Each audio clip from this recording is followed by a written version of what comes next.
Damos continuidad así al simposio que comenzamos hoy a la mañana. En este caso vamos a presentar a los integrantes de la Mesa 3, coordinada por César Augusto López Núñez. Nos acompañan a quien mencioné recién y Cristian Helguera. Estamos esperando también la conexión de Nil González Palomino y de Julián Pérez Guaranca. Como verán, la mesa va a tener como elemento principal la nacionalidad de todos los ponentes. Y bueno, entonces le damos la palabra a César Augusto López Núñez.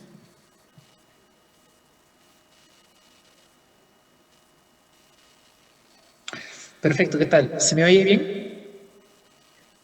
Se escucha bárbaro. Perfecto. Muy bien, entonces, en primer lugar quería agradecer la invitación y la aceptación para participar en el Celegis. A Betina, a ti también. Justamente que a ambos los he llegado a conocer en algunos momentos de este trabajo académico y pues es bastante grato poder compartir nuevamente algunas ideas, ¿no? También es curioso que después de hace mucho tiempo, creo años ya, no me he encontrado en una mesa con Cristian Helguera, que es, además de mi compatriota, es uno de mis mejores amigos.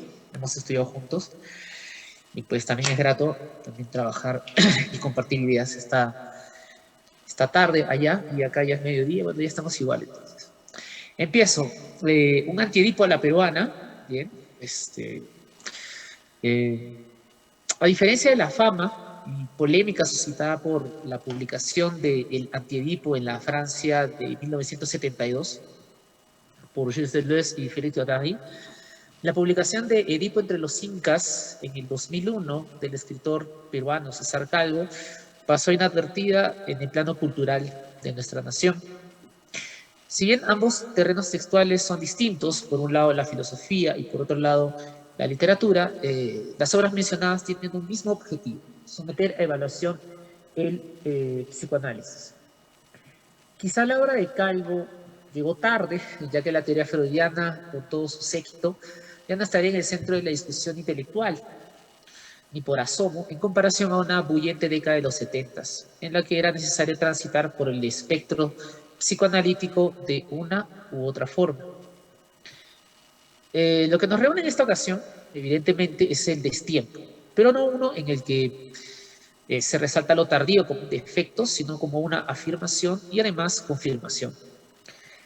Esto se debe a que una de las marcas de lo colonial se manifiesta en la creación del pasado como diferencia radical entre Occidente y cualquier otro mundo que no pertenezca a cualquiera de sus coordenadas. Valga la aclaración de que el libro de Calvo vio la luz en el 2001, pero su factura data de mucho antes y es una de esas obras en progreso que deben ser asumidas con lo que ello implica, con su extensión, consta de 3 volúmenes, sus vaivenes y posibles contradicciones, además de la inevitable experimentación a la que es sometido el sentido, o mejor, los sentidos. Cabe indicar una aclaración más. Edipo entre los incas pertenecería a una tradición de obras complicadas, complejas, que son deudoras de, por ejemplo, La Nueva Crónica y Buen Gobierno, El Pez de Oro, o El Zorro de Arriba y El Zorro de Abajo, de Felipe Guamapuma de Ayala, Gabriel Churata y José María Arguedas, respectivamente. Sin duda, las estrategias de las obras citadas podrían considerarse como exasperantes, porque el empleo de materiales heterogéneos se relaciona sin la linealidad que se espera de la máquina al libro, o en todo caso no existiría la intención de homogeneizar sus elementos de sentido en una síntesis pacífica, armónica, poco o nada tensa, o tal vez bajo una lectura bastante soft o calmada de concepto de vínculo. Tal vez, para discutir o abrir un poco la polémica también. En ese sentido, el texto calviano se encontraría inclinado hacia lo estético como fundamento nociológico y reconocería la amplitud del deseo antes que su control significante amparado en el triángulo edipiano, también criticado y evaluado en el Antiedipo. Surge una pregunta epistémica entre la exploración de Calvo y de Deleuze y Guattari. ¿Por qué Edipo? porque la grandeza de su existencia freudiana permitió abstraer cualquier circunstancia material, entendida sobre todo como territorio, y sus implicancias hacia una esencialización del lo subjetivo y su fuente de divinidad. Bajo esa indicación es que los pensadores franceses asumen la tarea de cuestionar la instrumentalización del psicoanálisis por los intereses del capitalismo. Por otra parte, Calvo procura celebrar el deseo como la forma pura de relaciones, como el verdadero fondo sobre el que todo podría ser interpretado o reinterpretado tal vez, con su peso justo. Así tiene una valoración teórica psicoanalítica, pero a la vez también procura que se reconozcan sus limitaciones frente a las condiciones de conocimiento del pensamiento indígena de la selva, sobre todo aguaruna, y del Ande también. Desde el título mismo se puede corroborar ello. En otros términos, la tarea de reventar a Edipo sería fundamental para encontrar las bases más precisas de configuración de pensar maniatadas por un sistema vertical de cortes y acoplamientos forzados denominado ratio, razón o racionalidad, si se quiere. Cito a Deleuze y Guattari: todos nosotros somos pequeñas colonias y es Edipo quien nos coloniza. Calvo no está lejos de esta afirmación y ese es el porqué de su texto.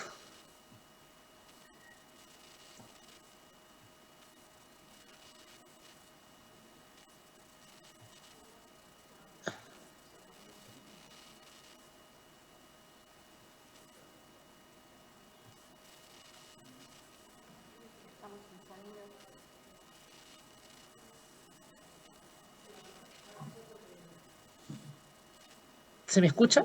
Perdón. Sí, ahora sí, bárbaro. Otra vez. Ah, ya, perdón. Buenas tardes. Si continúo ¿Me todavía. escucha? ¿Me escucha? Sí, también. A Cristian también lo Buenas escuchamos. tardes. ¿Me escucha? Bien. Sí, perfectamente. ¿Me quedé en alguna parte específica? Discúlpame. Ibas a hacer una cita. Podés retomar desde donde Ah, estabas. perfecto. Sí, no hay problema. Genial, muchas gracias. Bueno, la cita es de Deleuze y Guattari. Dice, todos nosotros somos pequeñas colonias y es Edipo quien nos coloniza. Calvo no está lejos de esta afirmación y esa es la razón fundamental de su texto. En un sentido más profundo, ¿no?, y menos superficial de la idea de resistencia, pues habría que evitar la colonización a la que se encuentra sujeto los diferentes colectivos psicoanalizados. Existe una cantidad casi ilimitada de ejercicios de resistencia o descolonización. Sin embargo, estos tienen grados y condiciones. La negación ciertamente cartesiana de la tradición traumada y antropocéntrica llevada a cabo por los filósofos franceses citados pertenece enteramente a patrones de una abstracción radical y no tan positiva. Aun siendo que la idea de Deleuze y Guattari intentan entender lo abstracto con otros patrones, igual se aproximarían a esta utopía de la descorporalización. Camino distinto es el que plantea Calvo, porque su obra está o se deja permear por los patrones noceológicos amerindios, en términos generales, por supuesto, y ya en específico por lo amerindio, y por otro lado también por lo andino, específicamente inca, desde el punto de vista del texto, los cuales, en todo caso, se simetrizan sin temor alguno con los protocolos de Occidente. El método para salvarnos y reformar a Edipo por parte de Calvo se encontraría en lo mítico. Cito a Calvo: aquí, en el mismo lugar de la memoria, donde mi hermano Iván termina la narración del mito Aguaruna, principia nuevamente la existencia confraternal del mito en este mundo. No existe un único otro mundo, sino varios, y todos los otros mundos están en este, dice Safra, muy a pesar de los inquisidores de Ogaño, so pretexto de descifrar el significado que encierran los mitos e interpretando, enjuician personajes de los mitos y condenan personas de los pueblos luego de haber distorsionado las metáforas en el potro de los diagnósticos racionales. Fin de cita. El mito permitiría comprender más que solo un mundo y más que solo un tiempo, porque se aboliría el dictamen de la razón como regente y administradora del orden, entendido como unidad necesaria y siempre urgente. En ese sentido, el método es múltiple porque se debe ahondar en la experimentación de las perspectivas, siguiendo un poco trabajos de Eduardo Viveros de Castro, aunque en verdad Calvo se adelantó a él, y más aún los Aguarulla. No habría así un pasado superado por el estricto orden de la fe en el progreso, sino una constante repetición no cancelatoria de la experiencia. Cito a Calvo, ¿no? Contra toda lógica occidental binariamente unívoca y contra toda pseudocoherencia excluidora, el complejo de Edipo de Freud resignifica a todos los Edipos anteriores. Fin de cita. En este preciso instante uno podría considerar que Calvo estaría subsumiendo el mito a la idea freudiana o los planteamientos freudianos. No obstante, esto también es puesto en cuestión, no llega a tener pues la consistencia, sino forma parte del proceso analítico por el cual sujeta Calvo a las disposiciones freudianas. Porque inmediatamente después de esta sección del libro empieza en el primer volumen de El Imperio de los Incas, empieza la parte 2 que se titula de la siguiente manera: de la carencia de alma de los indianos, que no tenemos una lo suficientemente psicoanalizable, pero nos heredamos la memoria de muchas. Entonces, además de la cuestión de los territorios, tenemos la cuestión de los tiempos y también de la memoria. La memoria y también la idea del alma, pues que no es ni siquiera una, sino múltiple desde pues los planteamientos míticos. Cito nuevamente a Calvo, que dice lo siguiente, ¿no? Tanto en Quechua y en Aymara, como en los 42 idiomas que sobreviven en nuestra Amazonía, consta que los antiguos peruanos de hoy, a diferencia de quienes nacemos en castellano, tenemos 6 sentidos, o 5 habituales, a los cuales añadimos musiai, prever, presentir. Fin de cita. Entonces, como podemos percatarnos, Calvo va alejándose del psicoanálisis y va planteando la multiplicidad como un patrón importante. ¿Y cuál es ese método para organizar esta multiplicidad? Evidentemente, es el mito. Y el mito entendido como la constancia del musiai, que no estaría pues simplemente, no sería solamente un adorno, sino que evidentemente ampliaría la posibilidad de comprensión no mediante hechos abstractos, sino mediante hechos concretos. En este caso, para ir cerrando esta ponencia, quisiera también citar nuevamente a Calvo y luego plantear pues una síntesis de lo que he ido exponiendo. Calvo dice: la pareja es un cuerpo hecho de muchos cuerpos en el tiempo. Las únicas referencias que se intuyen conscientes en aquel intercambio son las del tiempo que los dos más integrantes de la pareja requieran para poder llegar juntos al cuerpo innumerable donde han de reiterarse fusionándose. Los cuerpos que se juntan por separado en busca de placer, tarde o más tarde habrán de retornar hacia sus rehusadas soledades. Lo que quiero decir es que los cuerpos de la pareja no. Entonces, si intentamos aproximarnos a Calvo y la perspectiva de esta crítica contra Edipo es la recuperación del mito, la recuperación del cuerpo, la recuperación de la multiplicidad y la cuestión de evitar la binariedad, ¿no?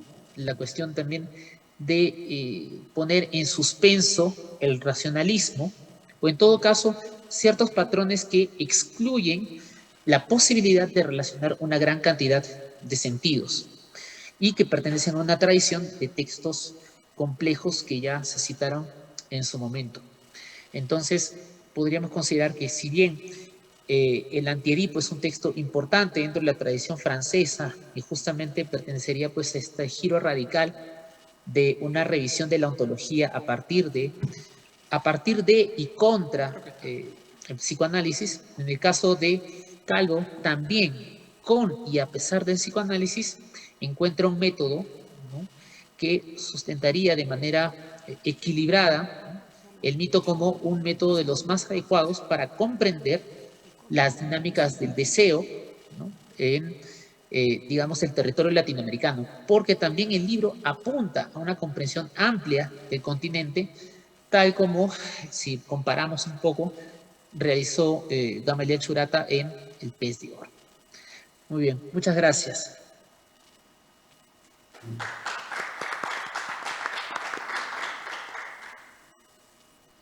Gracias, César. Ya dejaremos para el final, ¿no?, una sección de preguntas y comentarios. Ahora, si les parece, seguimos el orden que aparece en el programa. Vamos a escuchar a Cristian Helguera. No sé. Gracias. ¿Me escuchan bien? ¿Sin problemas? Sí, perfecto. Ok. Bueno, muchas gracias por la invitación y muchas gracias por organizar esta discusión. También es un gran honor poder nuevamente compartir una mesa, un diálogo con César. Y el tema del que yo voy a hablar va a ser sobre la poeta, la escritora en lengua quechua, Gloria Cáceres Vargas. Y el principal tópico de la argumentación que voy a presentar es entender el reciente poemario que ella ha publicado. Es un poemario del año 2021 que se llama Mosco Aguacya, tejedora de sueños en la traducción al español. Y mi principal objetivo va a ser demostrar cómo este libro está proponiendo un concepto de defensa territorial. Es decir, está a través de los diversos poemas y de los diversos también tópicos del libro que iré mencionando brevemente para respetar los tiempos. El eje principal, o uno de los ejes principales, es la noción territorial, la concepción territorial de la autora, obviamente desde una perspectiva en quechua, y responder a la manera en la que este territorio ha sido afectado, ha sido destruido por diversos entes, por diversos agentes sociales, y de esa manera la autora está proponiendo una crítica, está confrontando este proceso de destrucción que anula, destruye las comunidades andinas, las comunidades quechuas. Mostraré algunos ejemplos específicos al respecto en quechua para poder analizarlos con detenimiento. Y de esa manera también uno de mis objetivos, además de demostrar la importancia territorial en esta poesía de Gloria Cáceres, también otro de mis objetivos es poder desmontar una visión únicamente esencialista, únicamente culturalista o únicamente pachamámica sobre la lectura de la poesía en quechua. A partir de mis investigaciones, no solamente en el ámbito quechua, sino también en los contextos mapuche, en los contextos de literatura náhuatl, tucunacu y de autores indígenas en Brasil, he podido percibir una tendencia que exotiza, ¿no? La lectura crítica exotiza los saberes, los conceptos que se pueden repetir sin ningún tipo de especificidad, lo cual es riesgoso. Y eso también es un problema. Y por otra parte, otro problema que yo he percibido y que trato, obviamente, voy a tratar de evitar en esta lectura es leer los textos escritos en lenguas originarias como si fueran tratados antropológicos, y más bien comprender con detenimiento las metáforas, los juegos verbales, el empleo del lenguaje, y en el caso también de Gloria Cáceres Vargas, analizar y entender sus propios procesos de traducción, tanto traducción cultural y traducción lingüística. En este caso voy a compartir pantalla, si esto es posible, y trataré de resumir mis ideas de manera bastante breve. Entonces voy a compartir y me dicen por favor si pueden ver la pantalla. ¿Pueden ver la pantalla? Sí, se ve perfecto. Perfecto, entonces un primer punto que es importante destacar es, a partir de diálogos que yo tengo con la autora Makushi de Brasil, Julie Torrico, es reconocer la autoría de Gloria Cáceres, ¿no? Y es una autora que a partir de la publicación de los libros enfatiza una autonomía, una soberanía de saberes, en este caso quechuas, una mujer andina específicamente, y entonces es importante siempre no olvidar que aquí, en medio de lo que vamos a decir, y en ese sentido luego vamos a dialogar seguramente con César, está la autoría, la autoridad de los propios autores indígenas. Seguiré con la presentación. Bueno, Gloria Cáceres es una autora, este es el libro que ustedes pueden ver aquí, en esta parte, que es Mosco Aguacya. Es uno de los tantos libros que he escrito, tanto de narrativa como de poesía, entonces estamos ante una autora que ha sido constante en su producción, como ustedes pueden ver, comenzó con un pequeño libro que era Rexinacusun, Conozcámonos, de 1996, y, por ejemplo, se puede encontrar también otros trabajos de narrativas, por ejemplo, en este caso de Guñay Suyas Haiki, Te esperaré siempre. Entonces es una autora que en quechua está transitando entre ambos registros.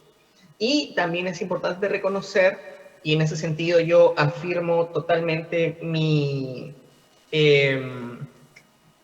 confrontación a una visión de la escritura quechua que niega a ser traducida. Porque estamos viendo en el caso de Gloria Cáceres, que es una autora que ha escrito toda su obra a partir de los procesos de traducción. Por supuesto, se puede ahí decir, como hacen Pablo Landeo y Alison Kroger, hablar de una literatura manca, una literatura con muletas, pero eso es también ningunear, negar y rechazar la creatividad, en este caso, de la traductora. En medio de los poemas que vamos a ir analizando y que yo he tenido también la oportunidad de traducir, ha sido un privilegio, un honor poder traducir uno de los poemas de Gloria Cáceres del quechua al inglés. Es un poema que se llama El grito de mujer y que enfatiza, da el tono y que en buena parte resume la angustia ante la destrucción territorial. Entonces, uno de los versos que lo voy a leer en quechua y luego voy a tratar de explicarlo con las traducciones de la propia autora y una traducción mía. Entonces, en quechua es Guarmipa, Japarininja, Jairapa, Yaqui, Sujaijinan, Piscuchacuna, Hasikaita, Mascanampa, Rintutinku. La idea de que para mí fue, bueno, en la traducción de Gloria podemos leer: el grito de la mujer es el triste silbido de los vientos cuando las aves migran en busca de paz. Es importante analizar algunos detalles aquí. Primero, la presencia de la mujer en conexión con el territorio. La destrucción del territorio produce el dolor del cuerpo de la mujer, vamos a ponerlo aquí, de una mujer andina, pero también la concepción, ¿no?, de la madre tierra, de la Pachamama. Lo que es interesante aquí advertir es la noción del sonido, que la poesía de Gloria, este texto en especial del que estoy hablando, Mosco Aguacya, va a ser pletórico, va a estar lleno de sonidos en diversas instancias. Uno de esos sonidos es el grito. Y luego podemos ver esta transición, por ejemplo, entre el grito, el silbido, el poder de los vientos, ¿no? Entonces, el japari, ¿no?, el japarispa, por ejemplo, se confronta y se contrasta con el poder del huayna, ¿no?, del viento. Y luego aparecen, a través de una metáfora que ella está usando, los cuerpos de sujetos quechuas que tienen que migrar, como ella dice, en busca de paz. En este caso se está usando la expresión de los piscochacuna, que tienen que buscar un lugar tranquilo. ¿Por qué? Porque obviamente el territorio en el que viven está siendo destruido, está convirtiéndose, como yo señalaba en otros momentos, en una ruina. En mi traducción en inglés, yo tenía algunas dudas, por ejemplo, para poder expresar primero la intensidad de este dolor. Podía decir algo como scream, o screaming, o alguna cosa por el estilo, pero yo preferí usar el cries of a woman, es decir, enfatizar la noción del llanto. para enfatizar específicamente esa sensación de tristeza que está presente en estos poemas. Y nuevamente, para aclarar, ¿qué provoca esta tristeza? ¿Qué provoca esta desolación? Es la destrucción del territorio, y luego vamos a ver en qué contexto sociohistórico podemos ubicar, localizar este dolor. Y luego, obviamente, otra de los retos también en la traducción era cuando yo usé la imagen de los dark winds, ¿no? Los vientos oscuros podrían ser, pero quería de esta manera enfatizar, ¿no?, el poder de este término en quechua, que es el yaqui. El yaqui no solamente se está refiriendo a un simple dolor que ocurre en un momento, sino que se expande, que incluso puede ser muy físico, ¿no?, corporal específicamente, no solamente emocional.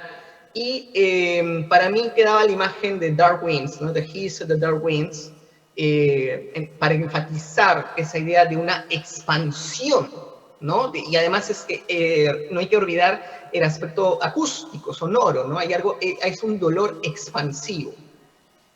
Y aquí esto se explica en un siguiente verso, donde ya la autora nos está localizando en un contexto específico, cuando se habla de una guerra maldita, ¿no? El Kai, Miyay, Mahanaikuipi, Maipi, Urjukuna, Nanamantan, Japarchachanku, Yaupas, Astawan, Huajanku, Mayupas, Yakimanta, Astawan, Yukyakun. La concepción de la guerra maldita, esto es una hipótesis de trabajo, nos estaría localizando en el contexto del conflicto interno armado en Perú, donde obviamente tanto las Fuerzas Armadas del gobierno peruano y tanto las fuerzas senderistas provocaron la destrucción de las comunidades, obviamente la destrucción de las vidas, lo cual provoca esta serie de gritos. Nuevamente, ustedes pueden observar, ¿no?, el grito de la tierra. Estamos aquí en esta primera parte donde se habla, ¿no?, del Warmipa Japarininja, el grito de la mujer, y en este caso estamos con el grito más bien de los orcos, de los cerros, y es maravillosa la forma, y quiero nuevamente que ustedes presten atención a este talento de la traducción, cuando ella dice braman de dolor, el bramido, ¿no? Y que es este verbo también va a aparecer en las traducciones de Arguedas, ¿no?, el bramar de los ríos, dice Arguedas en algún momento de el Tupac Amarucama Tataychisma. Luego este llanto, y nuevamente río, que se inunda de tristeza, y para especificar esa tristeza, está la expresión, ¿no?, de Yukyakun. Pero al mismo tiempo que estamos asistiendo a esta serie de dolores producidos por la destrucción de un territorio que está aconteciendo, vamos a plantear nuevamente como hipótesis, en un contexto del conflicto armado interno. Posteriormente, conforme vamos avanzando en la lectura, hay una búsqueda, una utopía, pero aquí quiero no usar la utopía en el sentido de lo que se ha llamado la utopía andina, esa especie de no lugar, de no tiempo, ya tan manoseado, ¿no? Bueno, quien lo inventó, que fue Flores Galindo, no lo hizo, tenía una idea muy clara, pero ya luego el concepto de utopía andina nació lamentablemente vaciado. Pero quería volver al concepto de utopía, más bien nuevamente siguiendo el diálogo con César, con la noción de Gilles Deleuze, a partir de la potencialidad del ser. La autora, la tejedora, que comienza llorando, que comienza lamentando, luego encuentra diversos entes, diversas figuras que apoyan su búsqueda para poder proteger el territorio. Entre esas figuras que potencian, que permiten que esta tejedora se convierta en una defensora de la tierra, está la figura de Arguedas. Y en un momento de un poema dedicado a José María Arguedas, que es uno de los poemas más bellos también del poema, Turachay Tura, titulado, casi uno de los últimos, Arguedas, las lecciones de Arguedas se impregnan en la autora, en su ser, para poder construir y elaborar un plan de defensa. ¿no? Entonces, y al final se puede entender, esa es una propuesta también, todo el libro como una propuesta de alianzas, de saberes, de solidaridades.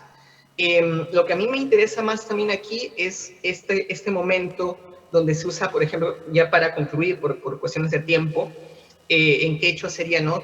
Tucuy, Cuyainquiwan, Mayunchita, Guayranchinta, Sunkunchintapas, Hawai Chaita, Yachay Warhanki, ¿no? Yachay, ¿no? Este Arguedas que está enseñándole a esta tejedora, pero lo importante es para mí el uso del verbo Wahaychaita, ¿no? Esta expresión donde cuidar es proteger, pero de una manera muy encarecida, de una manera muy tierna. ¿Y qué es aquello que se protege? Obviamente, ¿no? Está la referencia de los ríos, los vientos y el propio corazón. Y obviamente el corazón en conexión con la territorialidad quechua de la que nos habla Gloria. Y creo que con eso concluyo. Y si hubieran otras preguntas, intervenciones, quedo atento por aquí todavía. Y muchas gracias por su tiempo.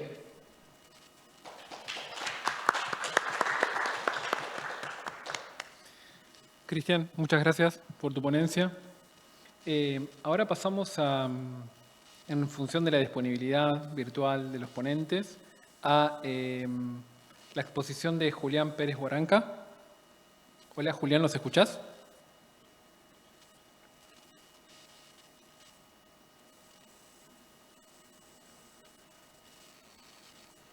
Buenas tardes. Buenas tardes. Quisiera en primer lugar saber si me están escuchando bien o hay alguna interrupción, por favor. Hola Julián, se escucha muy bien. Bueno, la ponencia que voy a desarrollar se refiere en realidad es una revisión de toda la producción de Ricardo Palma. Sabemos quién es Ricardo Palma, uno de los escritores más representativos de la literatura peruana, de la narrativa peruana. No voy a detallar, digamos,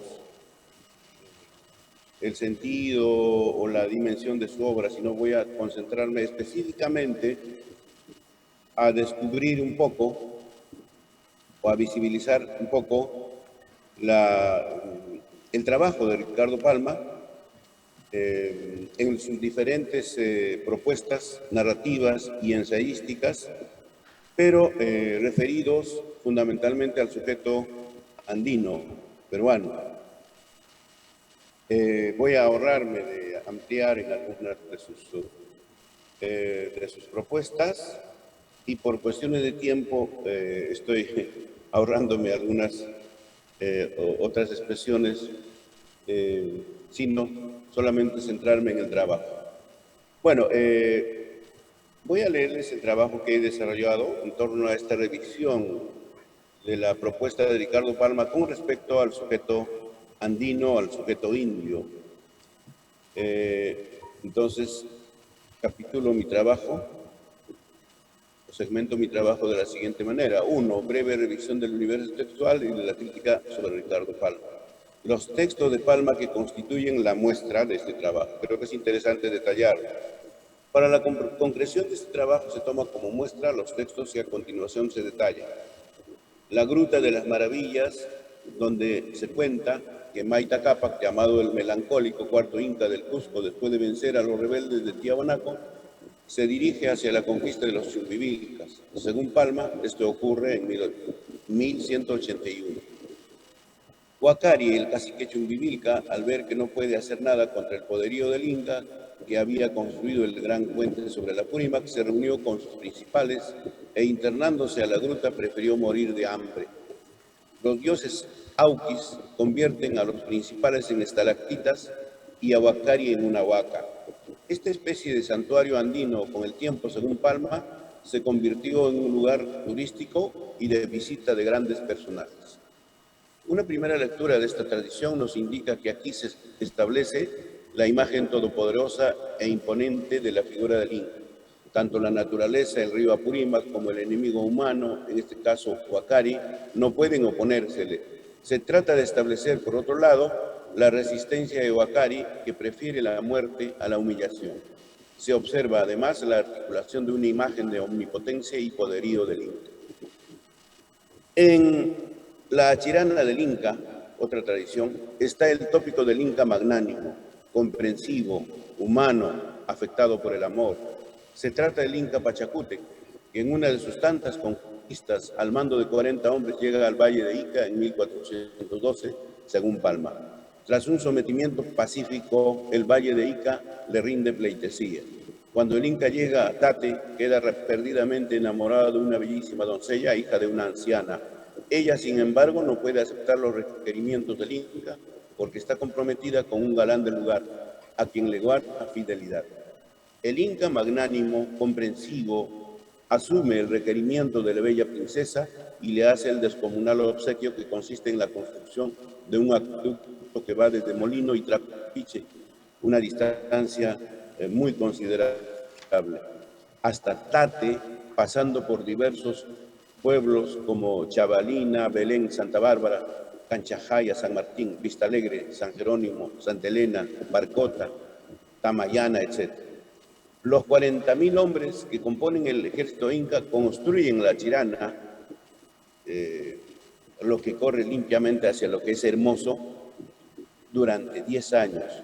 Esta tradición evidentemente está estructurada sobre la base de la hiperbolización y un manejo sutil de la verosimilitud atada a la veracidad, cuando el narrador pone cifras y fechas, así como se visualiza en el texto una atmósfera romántica, exótica, casi oriental en la conducta del Inca.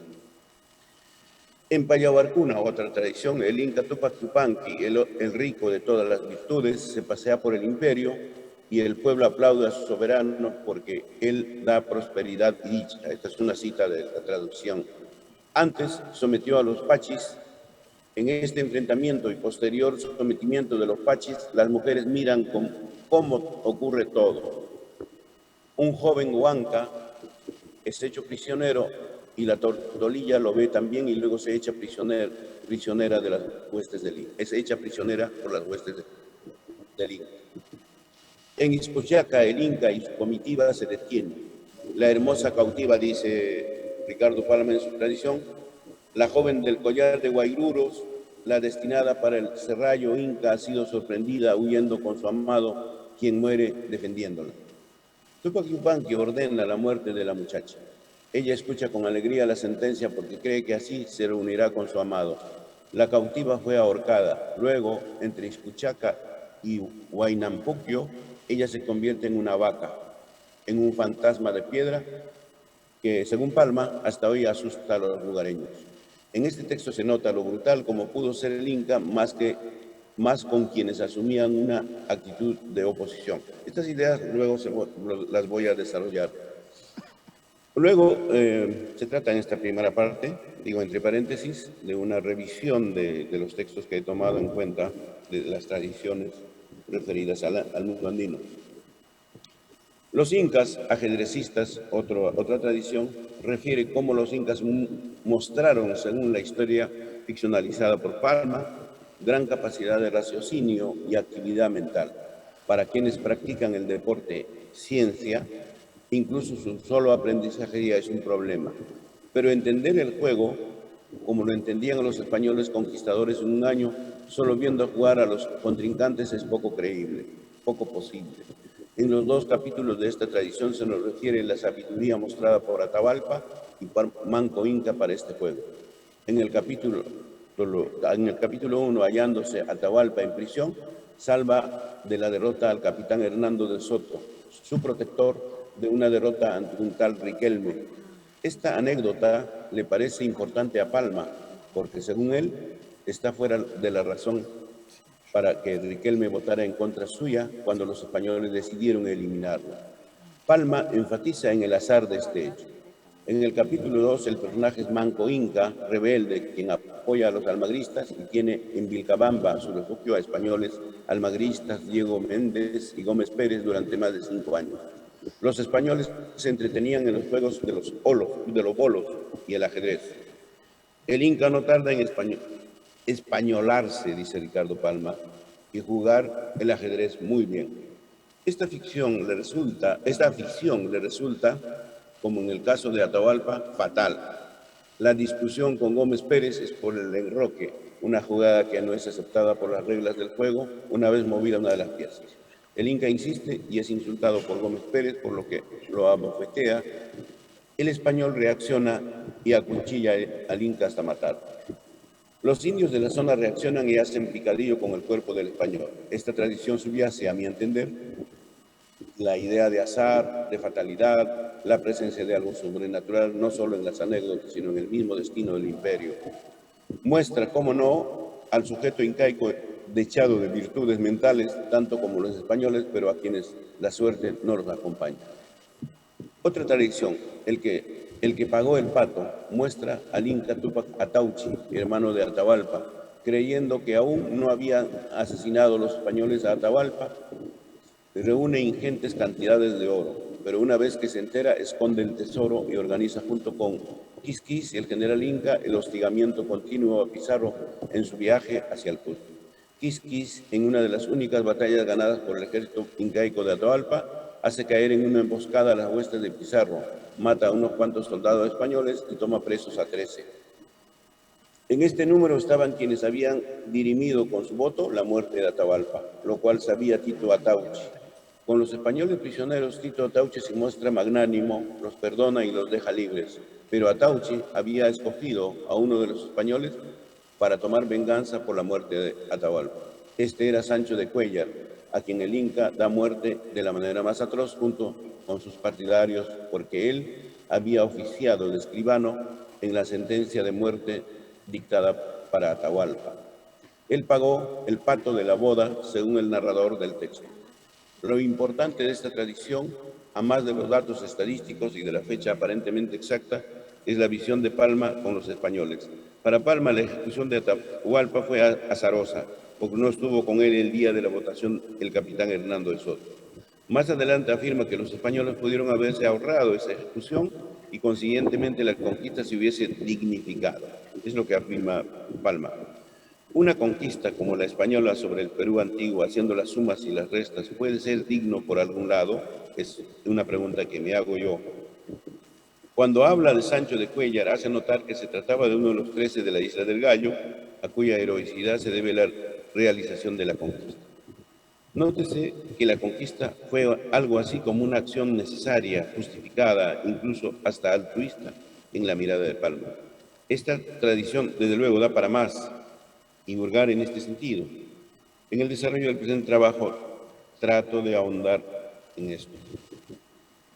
En otra tradición, en los caciques suicidas, se nos cuenta la acción esperanzada del cacique de Yanahuara para reunir todo el oro que fuese necesario para liberar al Inca cautivo, es decir, Atahualpa, pero cuando lo tuvo se enteró de la noticia de la muerte del Inca. Cito a Palma.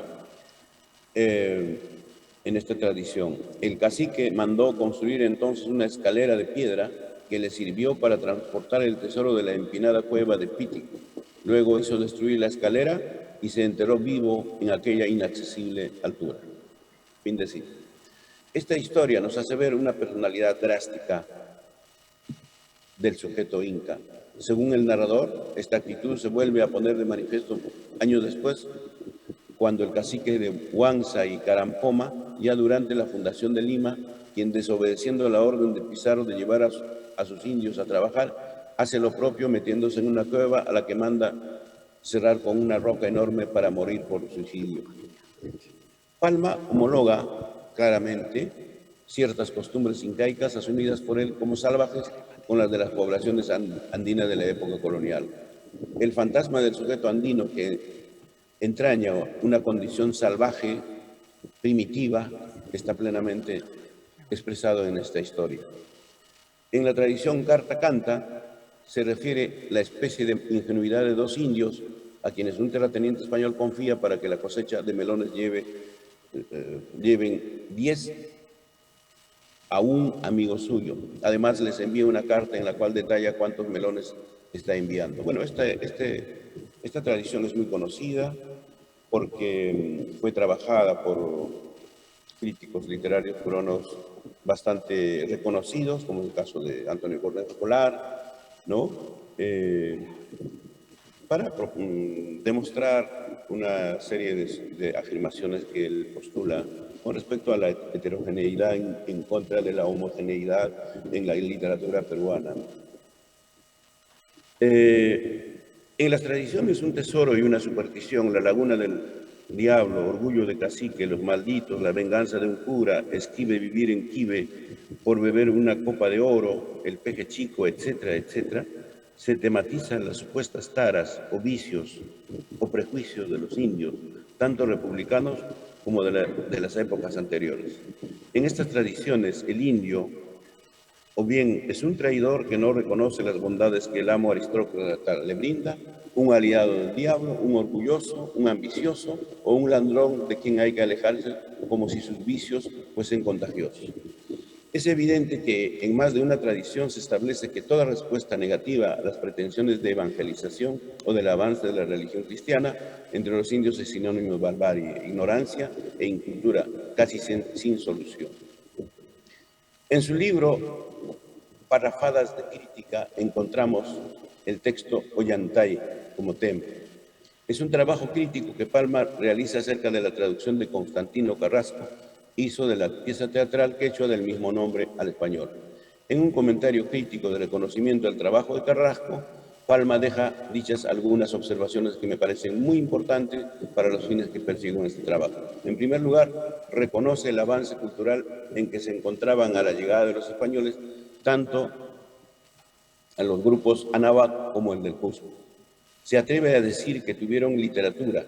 Ejemplifica lo dicho con el yarabí, al que define como especie de melancólico idilio que reflejaría por completo el carácter sombrío y soñador de la raza india.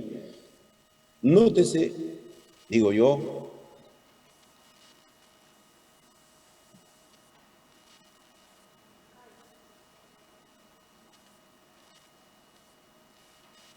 ¿Se cortó acá?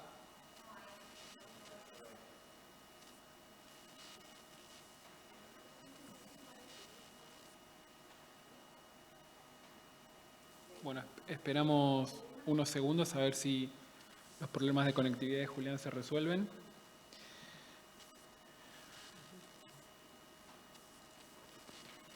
Y vamos pensando en cuáles pueden ser nuestros comentarios y preguntas para César, para Cristian y para Julián. Esperemos unos segundos entonces.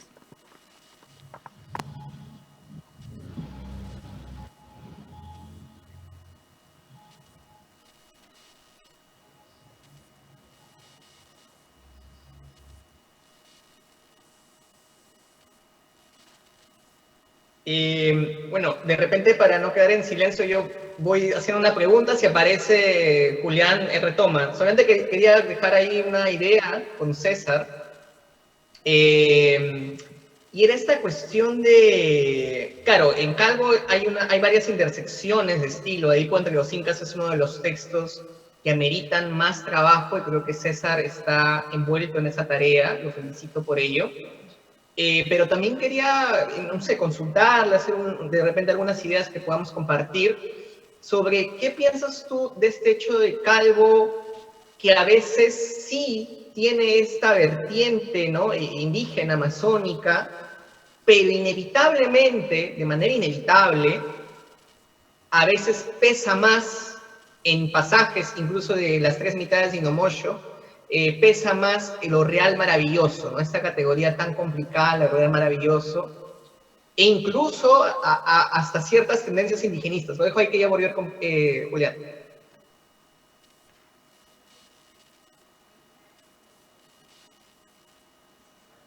por favor, no sé si me están escuchando. Sí, ahora sí, Julián. Lamentablemente se me descargó el equipo y como ustedes entenderán, yo ya soy un poco mayor, tengo que utilizar la nueva para que me pueda orientar, ¿no? Disculpen la interrupción, no sé si puedo continuar. Sí, por favor. Fue un imprevisto. Ya, entonces voy a... Bueno, entonces estaba hablando del trabajo, vamos a decir, filológico, que intenta hacer Palma con respecto, en este trabajo que estoy comentando, que se denomina Parrafadas de Crítica. Bueno, entonces decía, se atreve a decir que tuvieron literatura, o sea, tanto los náhuatl o los anahuac como los cusqueños. Ejemplifica lo dicho con el yarabí, al que define como especie de melancólico idilio que reflejaría por completo el carácter sombrío y soñador de la raza india. Nótese cómo Palma marca con unas huellas bien delineadas la otredad subalterna india que se repetirá hasta constituirse en un fantasma en escritores como Vargas Llosa incluso. En segundo lugar, reconoce el tono filosófico y sentencioso en el fragmento del texto atribuido a Netzahualcóyotl, en el cual observa un visible trabajo formal que en el poeta aborigen de Ollantay no aparece. Es claro que Palma observa el texto traducido desde la óptica de un gusto español, lo cual queda dicho también en el fragmento del texto de Gonzalo Espino, citado anteriormente. Claro, Gonzalo Espino hace también un trabajo sobre este texto, precisamente este texto de parrafadas de crítica, y de él estoy tomando algunas ideas en este punto citado anteriormente. Es también importante el que Palma reconozca en Ollantay una obra escrita en la época colonial, las visibles influencias en su estructura que ejerce el teatro español de Lobo, Calderón, Alarcón y Tirso de Molina. En el punto 1.2, valga la redundancia, apunto el siguiente subtítulo: breve revisión de textos críticos sobre Palma. No sería serio ni pertinente un trabajo por muy básico sobre Palma si no se toma en cuenta las opiniones críticas de uno de los pioneros de los estudios críticos historiográficos de la literatura peruana, como lo fue José de la Riva Agüero, quien en su libro Carácter de la literatura del Perú independiente dice textualmente, cito a Riva Agüero: Palma es el representante más genuino del carácter peruano, es el escritor representativo de nuestros criollos. Cierro cita. Luego, más adelante, expondrá los rasgos distintivos del criollismo de Palma, a lo que nada tendríamos que agregar, sino más bien tomarle nota para afirmar que, en efecto, Ricardo Palma es un escritor o un letrado criollo que mejor ha representado al sujeto criollo republicano a través de sus tradiciones. Y, no sin razón, lo compara una y otra vez con la propuesta literaria de Felipe Pardo y Aliaga, acaso el más conspicuo y más declarado letrado criollo para quien una nación peruana tenía que ser criolla, y que los indios y negros, por ejemplo, fueran contados no solo como parte de la estadística, sino como mano de obra y en ningún sentido en condición de ciudadanía. Esto lo sabemos muy bien. En cuanto se refiere al presente trabajo, la propuesta de Riva Agüero es valiosa por cuanto nos da casi una explícita orientación para tomar en cuenta todo lo que las tradiciones tocan al sujeto andino. Riva Agüero dice, cito a Riva Agüero: si no ha concedido gran atención al periodo incaico, en cambio narra con particular complacencia esas tradiciones populares de la sierra, hijas de las nieblas y de las punas, marcadas con el signo de la servidumbre y de la opresión. No hay que engañarse, sigue diciendo Riva Agüero. Allí palpita secreta y pérfidamente una hostilidad recelosa y siniestra. El indio es rencoroso, aborrece al blanco y al mestizo con toda su alma, procura engañarles y perderles. Si no le declara guerra franca es por cobardía. En él, como en todos los esclavos, fermentan odios mortales e inextinguibles. Las leyendas hablan de envenenamientos misteriosos, de terribles venganzas, de encantamientos misteriosos, de sortilegios y maleficios. Mucho costó desarraigar la idolatría y aún persisten en las supersticiones las huellas. En la sierra hay algo de diabólico y hechizado. Sigue diciendo Riva Agüero. Palma Julián, ha aprovechado... Julián, ¿me escuchás? Sí. Ya cumpliste el tiempo de exposición de tu ponencia. ¿Querés llegar a las conclusiones? ¿Algunas mínimas conclusiones como para voy a pasar llegar. a la etapa de las preguntas y comentarios? Perfecto. Voy a solamente utilizar un par de minutos. Me hubiera gustado leer todo el texto o la parte fundamental del texto, pero voy a llegar a las conclusiones, por favor. Disculpen la interrupción, disculpen la poca previsión de mi parte.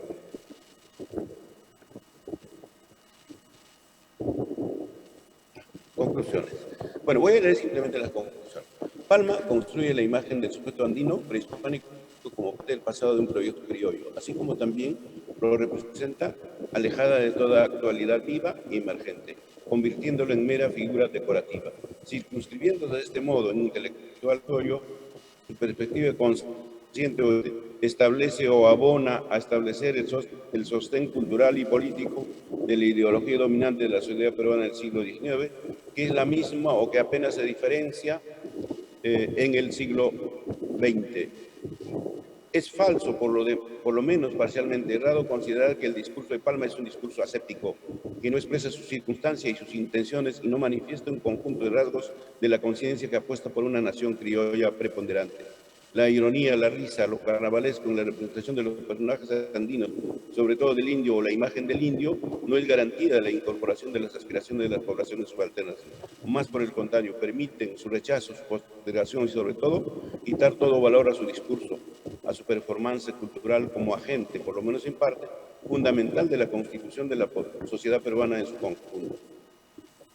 Lo antes mencionado en las tradiciones referidas al sujeto indio contextualizado en la actualidad de Palma, cancela la capacidad de introducción al discurso escritural, caso carta canta, por lo que es fácil ubicar a los sujetos subalternos, principalmente indios, según su utilidad más bien como mano de obra y no en la medida de sus propuestas y aspiraciones culturales, sociales y económicas.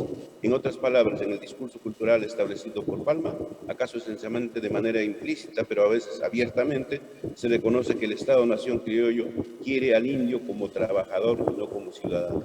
Los asuntos propios de una cultura letrada es un quehacer de doctos criollos y de ninguna manera de indios discapacitados para pensar y para introducirse en la cultura letrada.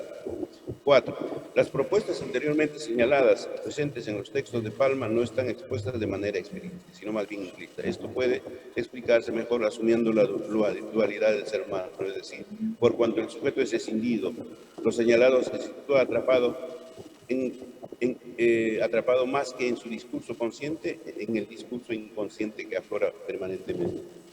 Y en otras palabras, las tradiciones tienen que ver con Palma en tanto exposición de la racionalidad, así como también en las proyecciones y deslizamientos del inconsciente. 5. Finalmente, un análisis de los textos de Palma deben ser más textuales antes que solo una explicación parafraseada, pues esto último lleva a equívocos como se ha planteado en el presente trabajo. Desde luego, esta observación estaría de más para los especialistas, sin embargo no es así para las poblaciones estudiantiles en formación universitaria de la especialidad esencial.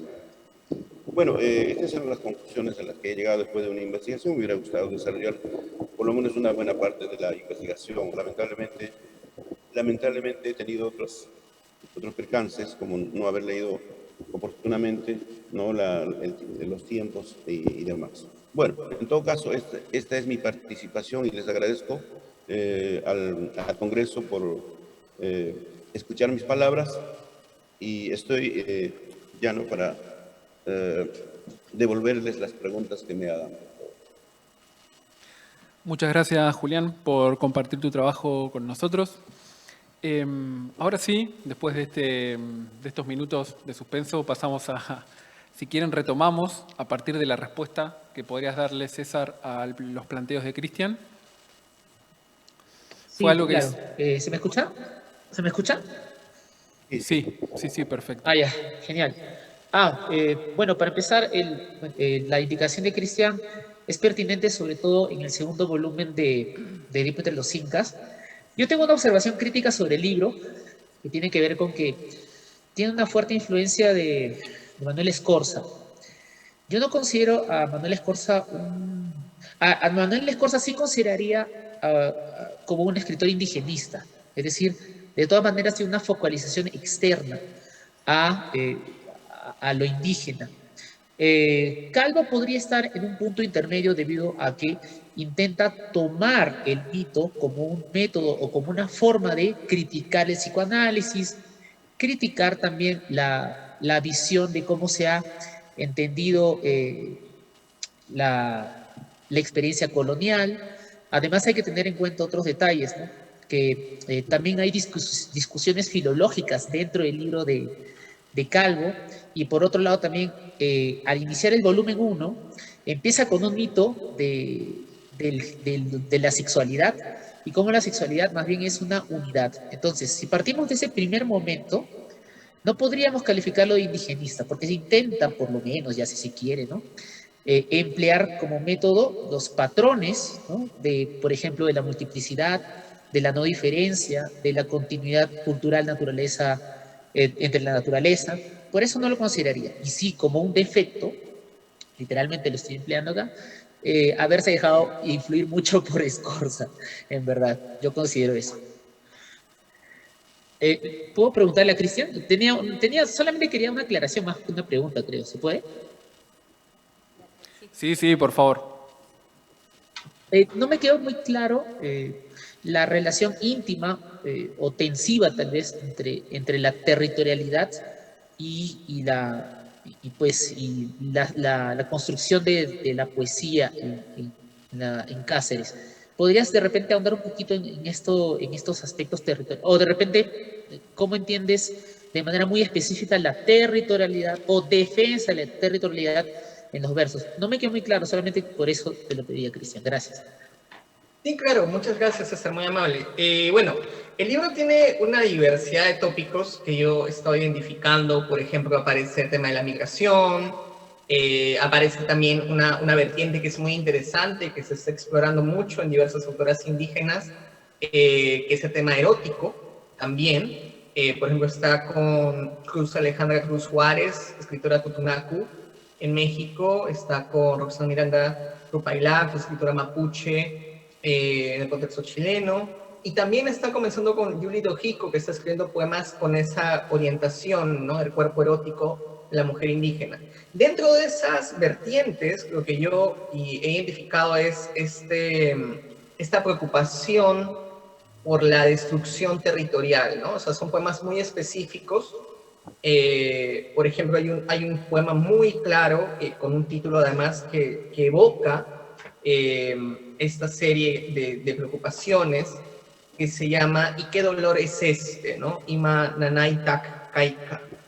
Y a lo largo de este poema se expresa un personaje desolado por la destrucción que está ocurriendo, ¿no? Se habla, por ejemplo, de una serie de violencias, ¿no?, y que produce, ¿no?, este yaqui que yo mencionaba, esta tristeza. Y posteriormente hay una continuidad, hay una especie de, vamos a decirlo así, de multiplicidad también del ser, vamos a usar esos términos, donde la autora abandona, digamos, esa posición únicamente de lamentarse por la destrucción territorial y busca diversas soluciones.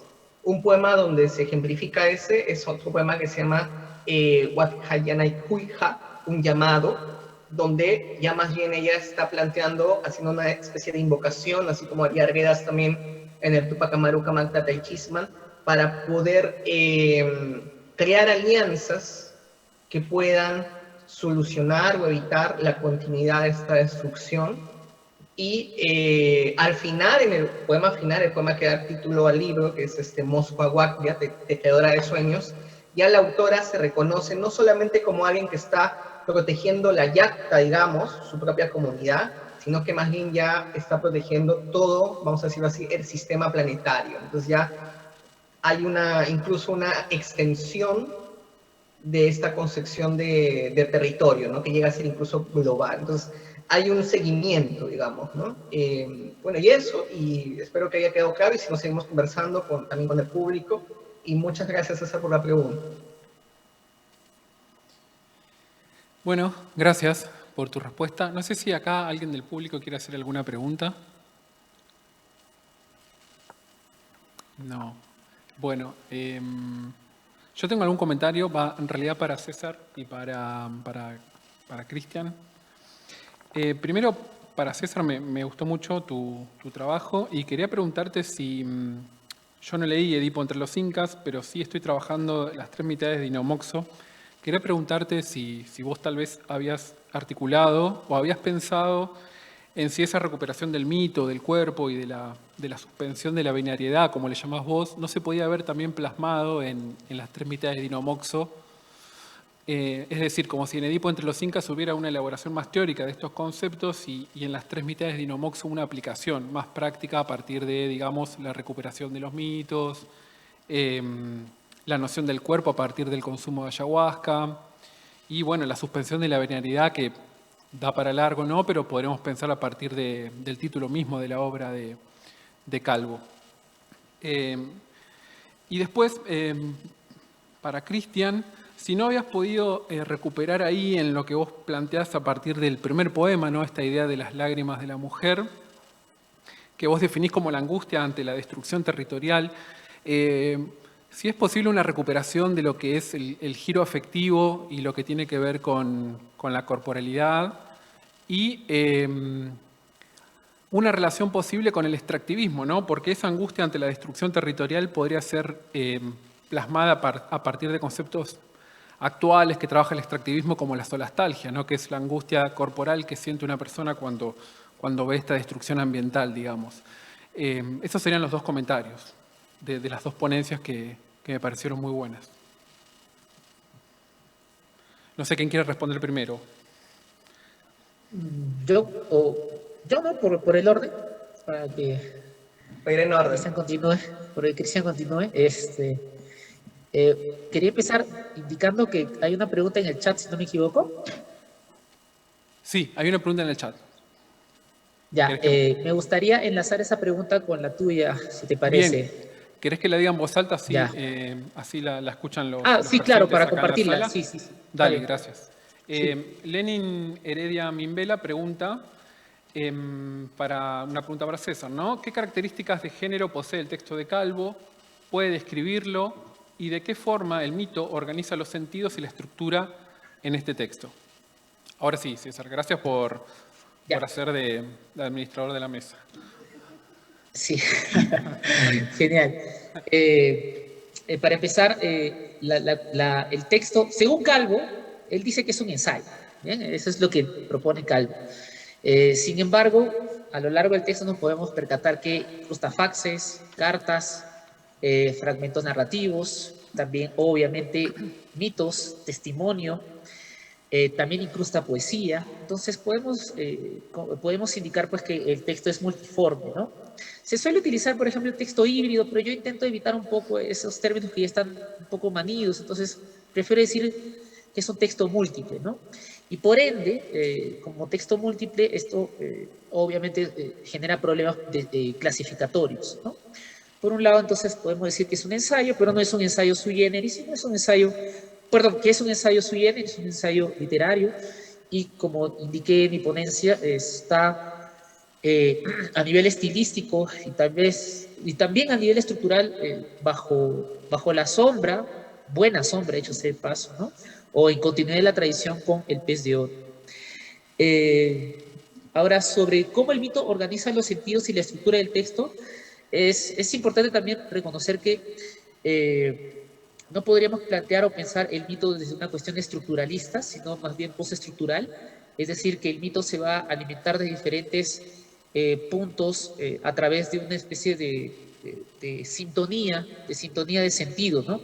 Es por eso que, por ejemplo, él en algunos momentos cita testimonios, ¿no? E incluso nos explica algunas cuestiones sobre detalles de diccionario para sustentar su proceso argumentativo en torno a que lo mítico tiene que ser el punto de partida para comprender el deseo o la idea del deseo en América Latina en general, por decirlo de alguna manera, o en Perú, si se quiere, de manera más específica. Bueno, y ahora pues cerrando la pregunta en torno a la cuestión de las 3 mitades de Inomoyo y pues Edipo entre los Incas, sí, evidentemente es un texto con un nivel teórico, es un desarrollo teórico, ya no está la idea de, en algunas investigaciones se indica que las 3 mitades de Inomoyo es un testimonio novelado, ¿no? Es una novela testimonial.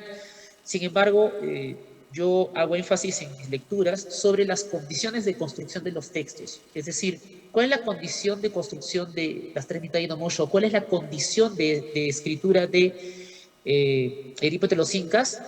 Estas tienen que ver con cómo es que se configuran, ¿no?, las ideas en el territorio amerindio. Entonces, esto significa, pues, por ejemplo, la continuidad, insisto, naturaleza-cultura.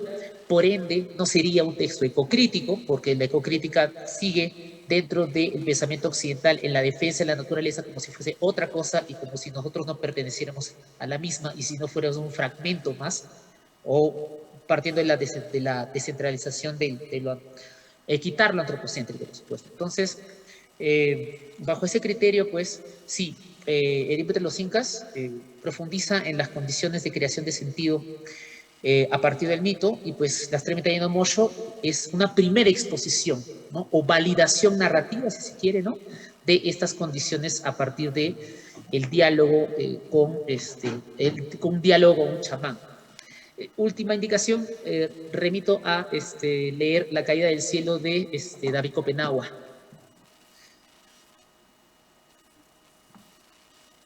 Gracias, César. Sí, claro, esa relación intertextual con Copenagua sí, es muy fructífera para pensarla y bueno, daría para un comentario más largo, ¿no? ¿Cristian? Perfecto.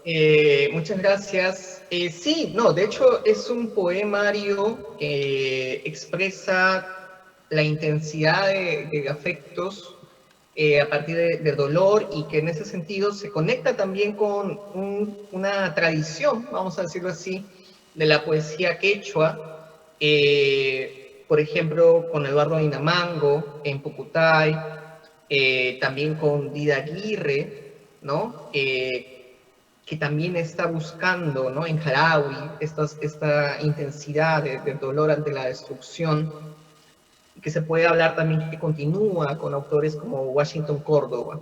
Pero al mismo tiempo que se está expresando el dolor, también hay cantos, ¿no? En ese sentido hay una continuidad, digamos, de la noción real, en su sentido etimológico, del Hayitaki, ¿no?, arguediano. Y lo que tú has mencionado sí es correcto. Ya he pensado en esa lectura, donde más bien conectar la poesía quechua con, obviamente, estas preocupaciones ante el extractivismo. Ya hay autores que lo han trabajado, como el profesor Ulises Juan Ceballos Aguilar, quien ya también ha percibido esa tendencia. Y volviendo al poema, porque como siempre digo, a mí no me gusta analizar la poesía en lenguas originarias como si fueran tratados antropológicos, sino ir a la misma fuente. Voy a mostrar el poema rapidito solamente para hacer estas acotaciones y para que ustedes puedan ver a lo que me quiero referir. Muy rápido. El primer poema, este es el poema que yo he traducido. Y en la primera parte, ¿no? El Guarmipa, Japarininja, Mapachapa, Japairinimi, y luego vienen estos dos versos que son de una gran intensidad a partir de las figuras que se comienzan a usar. El Sapicunapa, Tauhuatquitincuy, el Aichanta, Cuchupitinku, se está refiriendo en realidad en la traducción que nos propone Gloria.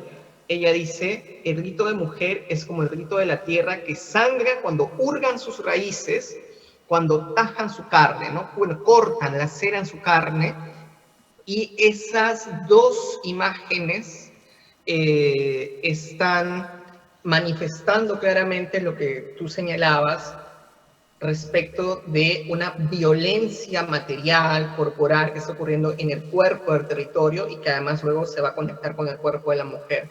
Entonces, se puede hacer una lectura en referencia pues, a todos los procesos extractivistas que están ocurriendo, no solamente en el contexto quechua, sino también en los contextos amazónicos indígenas en Brasil, por ejemplo. Y esto lo conecto con un poema de la autora Taima Kushigyu Itohiko, que tiene un poema que se llama Bomadeira, donde ella más bien está hablando de la destrucción de un río, ¿no? Entonces, provocado por la extracción del garimpo, y ahí volvemos nuevamente a Copenagua. Entonces, eso permite entender cómo hay autores los autores indígenas, autoras y autores indígenas están preocupados y expresan esta preocupación socioambiental, medioambiental, a través de muchos de sus poemas, ¿no? Y entonces eso da para un trabajo donde ya, además, podemos dejar de lado, es una vía para dejar de lado únicamente esa lectura pachamámica, exotista, culturalista, y más bien comenzar a reconocer la urgencia y el reclamo político que está presente en estos poemas y darles ya otro espesor sociohistórico. Gracias. Bueno, agradecemos muchísimo la presencia tanto de César como Cristian y como Julián, esta mesa para un congreso que está produciéndose en Mar del Plata, en Argentina. Es un verdadero lujo, un simposio pensado para revisitar el mundo andino y para plantearnos las nuevas direcciones y las divergencias y las continuidades con los estudios críticos. Esta mesa ha tenido la particularidad no solo de que nuestros 3 expositores desde distintos lugares, desde distintas coordenadas del Perú y de Estados Unidos, hayan sido peruanos los 3, sino también porque el corpus que están trabajando corresponden a textos que efectivamente también son peruanos, ¿no? Entonces, revisitar a Palma a partir de la propuesta de Julián Pérez, a César Calvo, ¿no?, a partir de la propuesta de César, y a Gloria Cáceres a partir de la lectura de Cristian, ha sido un ejercicio además muy interesante para nosotros, no solamente por volver a traer los textos peruanos, sino porque lo que estamos precisando, viendo es justamente cuáles son estas nuevas lecturas o abordajes, ¿no? Tanto en la propuesta de Julián Pérez acerca de volver sobre las lecturas fundacionales de Palma, pero a la vez proponer o leer el texto nuevamente, ¿no?, a partir de esta idea del sujeto andino. En Calvo, a partir de este concepto de desterritorialización que nos está proponiendo César y que está tensionando, por supuesto, los saberes de Occidente y los saberes serranos amazónicos, ¿no? Un poco también nos está poniendo, ¿no?, en tensión, ¿no?, todas estas divisiones que hacemos, ¿no?, de lo serrano y lo amazónico, ¿no? De algún modo también nos invita César o nos lleva hacia esos caminos.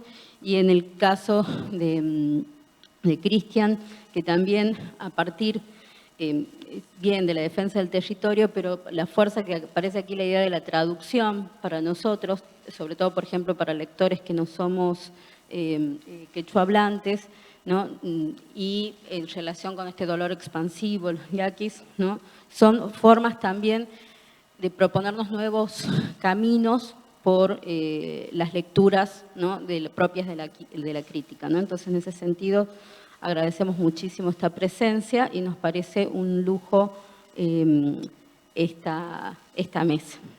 De esta forma, salvo que alguien quiera decir algo más, porque ya estamos en tiempo, cerraríamos esta mesa y los invitaríamos a continuar con el simposio dentro del marco del CELEIS, con el simposio número 11 mañana, salvo que haya alguna intervención. Ahí Sí quisiera decir algo a Cristian, no sé.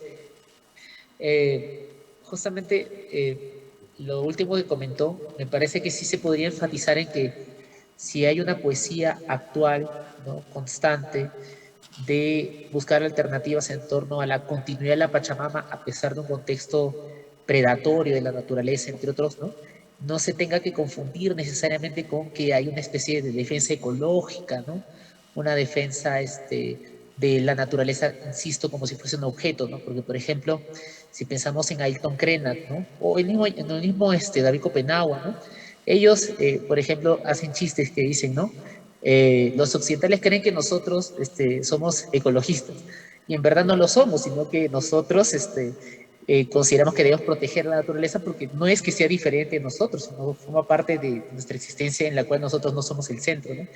De repente hay que Obviamente Cristian sabe lo que estoy diciendo. No creo, espero que no se confunda esa situación con la poesía también de Gloria Cáceres. Salvo que, creo yo, Gloria pues sí esté escribiendo en quechua, pero sí esté afincada en la idea de defender la naturaleza como si fuese una distinción, ¿no? Si fuese así, pues obviamente pues, es válido, pues, ¿no? Porque la libertad estética es infinita, ¿no? Bueno, solamente eso, me quedé preocupado. Bueno, muy bien, César. No, está bien, igual está bien que te preocupes y que nos aclares, porque nos ayuda a repensar, a repensar todo esto y que efectivamente, claro, así como antes de Freud estuvo el pensamiento, también antes del extractivismo estuvo, ¿no? Bueno, entonces de esta forma cerramos esta mesa y los esperamos mañana de 9 a 10 por las redes sociales, por el canal de YouTube. Aymara del Llano va a estar entrevistando a Julián Pérez y a Niel Palomino mañana de 9 a 10 de la mañana. Y luego vamos a retomar las mesas de ponencias a partir de las 12 horas, de 12 a 14:30 horas. Mañana tendremos mesas en realidad presenciales, pero de todas formas, como el formato es híbrido, podrán seguirnos por las redes y podemos seguir interactuando por allí. Bueno, muchísimas gracias.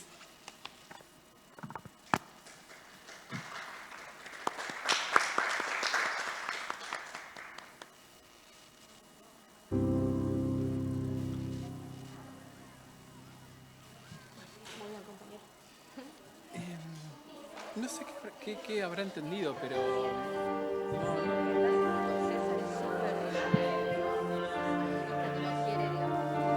Sí, pero termina siendo súper reduccionista esa postura. Porque, digamos, si vos lees la poesía de...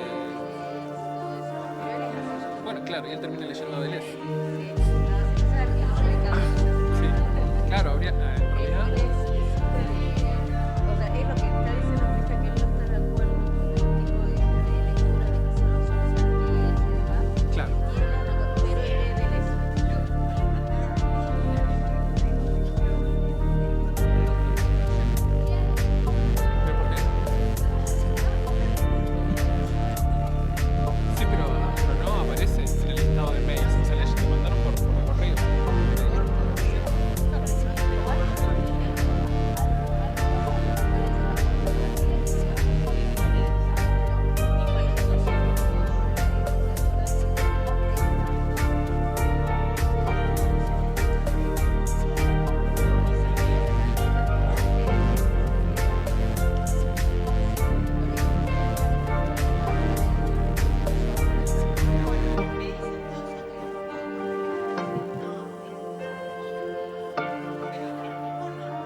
Recording in progress.